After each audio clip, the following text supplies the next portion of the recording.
Sorry. No worries. It felt like just us watching that maybe there was, I don't know, more options at your disposal if the playbook was a little bit more open than week 1 to week 2. Like, is that just the slow buildup of an offense and being able to do more things as the week goes on, the year goes on?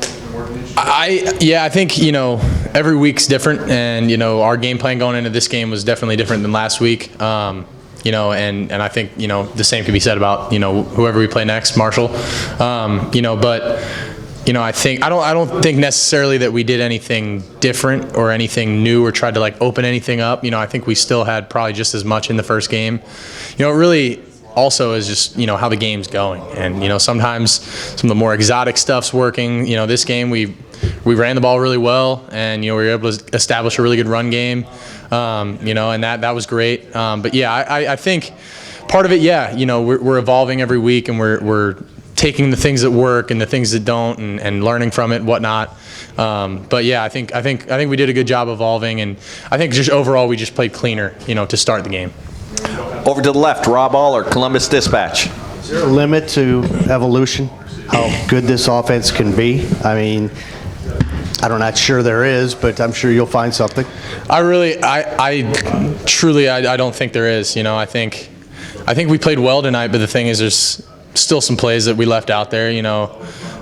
Still some plays that some meat we left on the bone. And I think that's the exciting thing about this team is that we have so much talent and so many guys that are doing so many good things.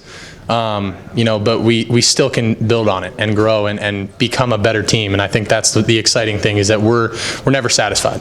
Where can you improve? And what hurts more, the missed throw or the made throw? I mean, in terms of what do you remember coming out of a game like this? Oh yeah, the missed throw, 100%. That throw I underthrew to Jeremiah, that's gonna really hurt me for a little bit. But I mean, I think I played a pretty clean game for the most part. But yeah, coming out of a game like that, those are the ones that sting and burn and that I remember and that I don't want to let happen again. Over to the right, Dylan Davis, Delaware Gazette. On Tuesday, you said that last week almost felt like an away game because of the newness of everything and doing everything for the first time. How more comfortable did you feel today on game day? And I guess how did you feel that materialize on the field? So much more comfortable. I just felt settled into the routine of everything. The routine was set, and I knew what it was. I didn't feel surprised by anything, and I think the same can be said about a lot of us. Last week being new guys, quote unquote. Even Coach Kelly. There's some new coaches. Everyone's kind of figuring, finding their way and finding their feet. But this week was a lot better because we got the same routine, and it's great to get into a routine and know.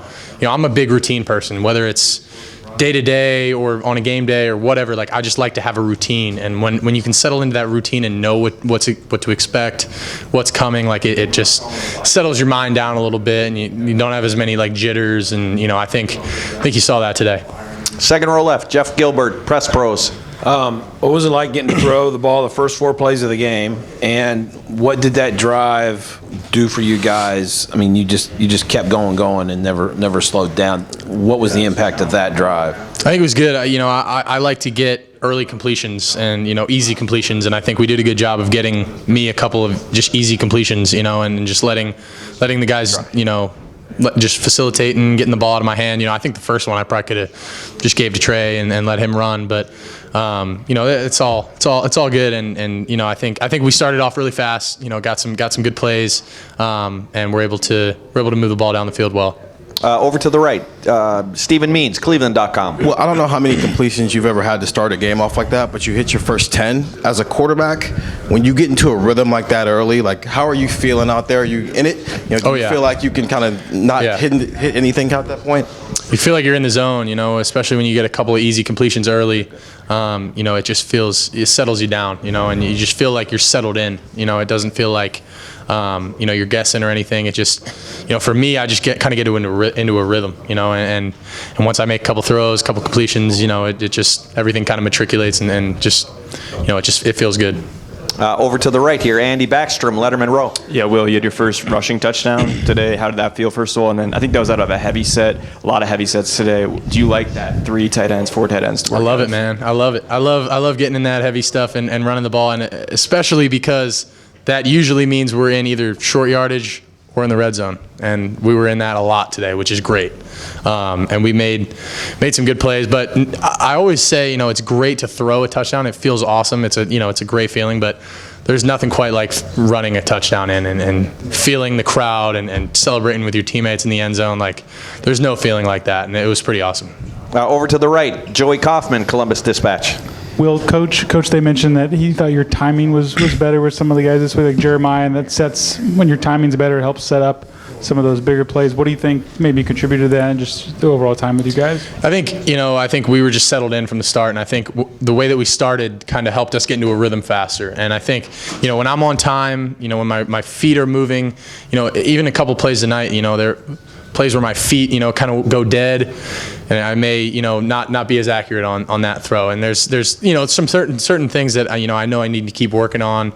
But I think that we were able to get into a quick rhythm and get a couple completions, and from there it's just you're able to settle in and kind of let things happen.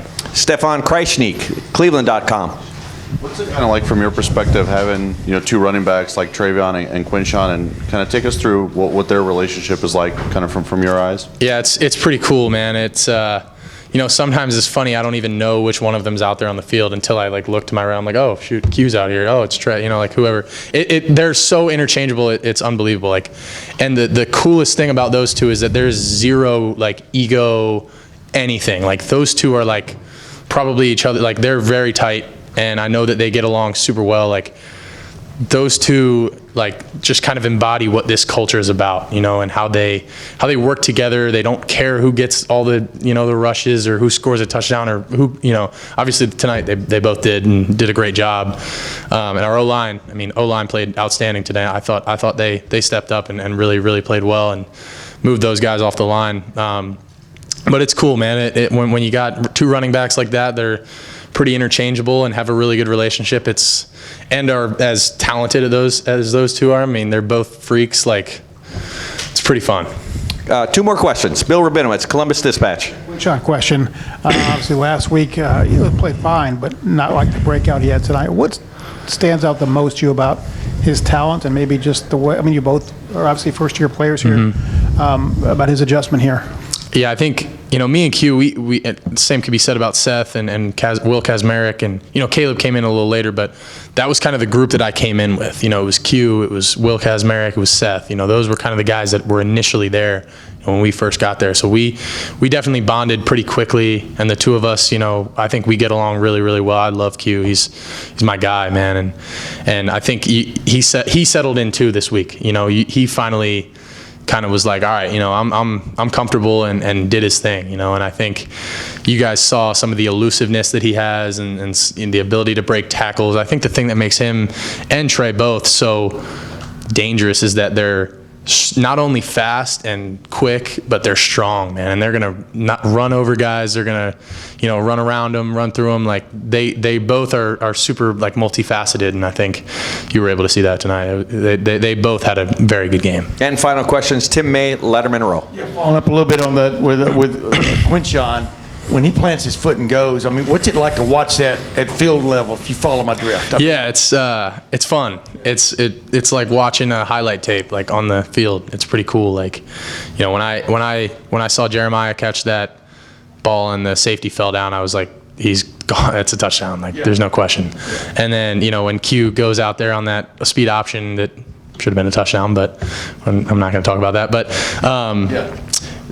on that one, he puts his foot in the ground, and there's no doubt in my mind those guys are going to score. The guys like that, man, they just find a way to score, and Q is so much like that. He's gonna go out there and make some special plays. And one other quickie, the deep one to Jeremiah, and then the one to Jelani. You know what I mean? Was that just a matter of trying to be too fine, from your vantage point? Yeah, I think just trying to place it. Yeah, just not just letting it rip. I think sometimes that can be my problem a little bit if I'm just trying to be too perfect, and especially on deep balls, if I just let it. I think the one to Jelani, I think I was trying to layer the ball and put it over top and not get it, get it over the linebackers, but I just got to know that, the linebackers are up and I can just put it on them. But, I think overall, we played a good game. I'm very satisfied with how it went, but, I think the overwhelming message is that there was still meat on the bone and that, we feel good about it, but, there's still so much to improve on, and I'm excited to get into the film and look at what we did well, but most importantly, what we didn't do well and what we can improve on. Great. Will, thank you very much. Thank you all. Go Bucks.